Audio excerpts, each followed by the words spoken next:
Olá, meu nome é Dr. Felipe Oliveira Duarte e você está no canal Cirurgia Plástica Descomplicada.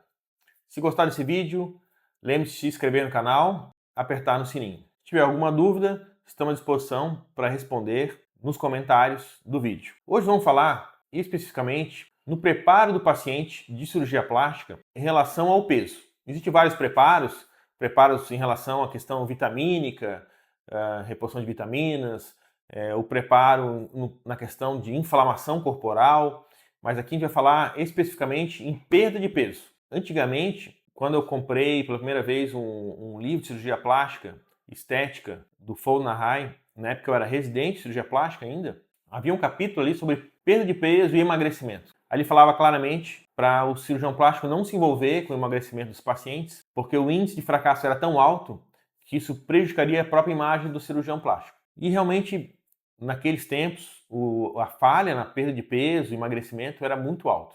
Os medicamentos não eram muito adequados e com pouco resultado. Isso foi mudando com o tempo. Há alguns anos atrás nós tínhamos como padrão ouro a sibutramina, mas é uma medicação que agia no sistema nervoso central e podia ter alguns problemas, como depressão, o paciente ter algum problema em questão psiquiátrica. Também com um peso não tão muito grande. Usávamos também aqueles medicamentos para não ter absorção de gordura, mas também dava diarreia, mau cheiro, um pouco desconfortável para o paciente também, entre outros. Ou tentar um tratamento direto ali com a nutricionista, uma orientação nutricional, que serve para muitas pessoas que estão com bastante foco, mas a grande maioria das pessoas vem com hábitos alimentares desde a infância, questões também psicológicas de sua relação com a comida, que muitas vezes o tratamento apenas com orientação nutricional é mal sucedido. Eu observo isso quando muitos pacientes vêm aqui e a gente caminha para o nutricionista, ela tem a própria nutricionista, e depois ela retorna e teve quase nenhuma perda de peso mediante orientação nutricional. Então, o que tem dado grande revolução nisso é as famosas canetas, né, que começou aí com o Ozempic, que são medicações que agem em hormônios intestinais de saciedade e que conseguiu, a partir das canetas, um resultado cada vez melhor.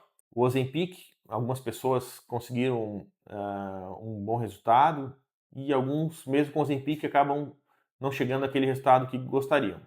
Eu mesmo fiz a experiência utilizando o Ozempic, mesmo uma dose bastante baixa, usei ali uma dose de 0,25 miligramas, consegui perder mais ou menos 2,5 kg por semana. Eu fazia uso do Ozempic, comia o que eu comia normalmente no dia a dia, não fazia nenhuma dieta especial, comia no café da manhã o que eu normalmente comia no almoço o que eu normalmente comia e na janta também. Só que sempre, em função de uma fome muito menor, eu comia em menor quantidade. Isso acabou acarretando, mesmo sem nenhuma orientação nutricional, uma perda de peso que foi ocorrendo nas primeiras semanas, até que chegou na terceira semana e deu uma estabilizada, uma dificuldade maior de perder peso. Mas foi suficiente para mim, eu acho que eu perdi uns 7 quilos, fiquei bastante satisfeito com essa medicação. Mas eu vejo que muitos pacientes, mesmo com o Ozempic, que não se adaptam, vão para doses maiores, de 0,5, de 1 e não consegue perder aquele peso que ela gostaria de perder. E aí surgiu agora outras medicações, como o Mounjaro,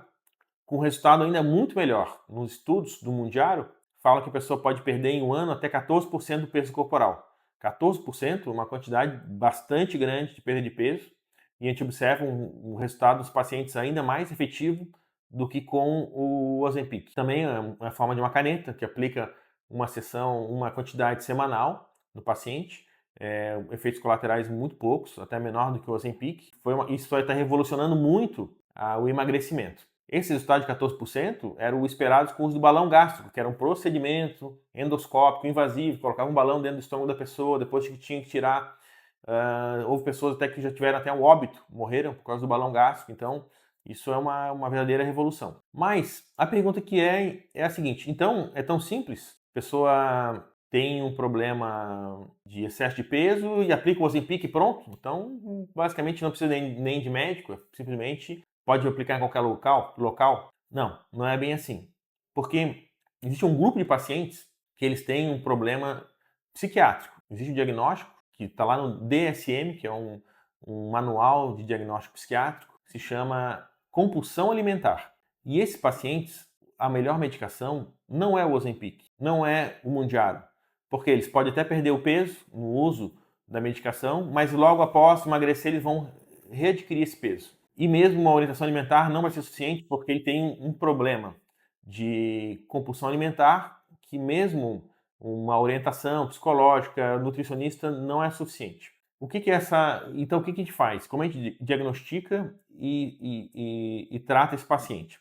Paciente com compulsão alimentar, para fazer um diagnóstico, tu teria que fazer uma boa consulta psiquiátrica, na verdade, bastante trabalhoso. E você sabe que uma consulta psiquiátrica às vezes leva 1 hora. Nossa, mas uma consulta psiquiátrica, por que isso? Porque esse paciente ele pode ter uma bipolaridade, ele pode ter uma depressão, ele pode ter uma ansiedade, outros problemas que fazem com que a medicação que é utilizada para compulsão alimentar possa prejudicar essa outra doença psiquiátrica. Então, por isso, uma investigação bastante completa. Uma vez que você fez uma boa consulta psiquiátrica e descobriu que ele não tem esse tipo de problema, ele tem apenas o diagnóstico de compulsão alimentar, que como se caracteriza a compulsão alimentar? O paciente tem pelo menos uma vez por semana ou duas, uma situação que ele come demais e aí se sente mal, come mesmo já estando satisfeito, até se sentir mal, come até se empanturrar, ou come muito rápido, ou tem uma sensação de arrependimento, tristeza e falta de controle por ter comido demais, entre outros critérios. Seria necessário ali, na consulta, ver todos os critérios diagnósticos se fecha para a compulsão alimentar. E fechando esse diagnóstico, a medicação indicada é um psicoestimulante. Né? Vou dar aqui um exemplo do nome comercial, que é o Vevance, por exemplo,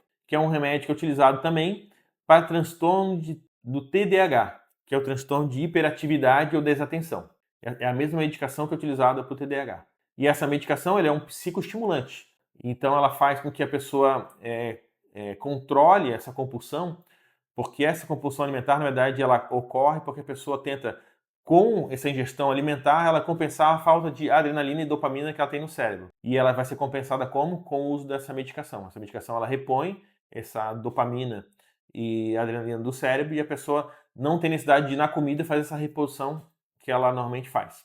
Então, como a pessoa realmente tem uma falta de um neurotransmissor cerebral, a gente entende que não vai ser fácil apenas orientação nutricional ou apenas uma orientação do psicólogo ou o uso de uma medicação que age nos hormônios intestinais, como o Ozempic, como o Mounjaro. É necessário realmente uma medicação que vai agir nesses neurotransmissores para a pessoa ter um resultado a longo prazo. Então, tentei explicar tudo isso para mostrar que hoje sim temos medicações bastante efetivas para perda de peso e o preparo do paciente para a cirurgia plástica.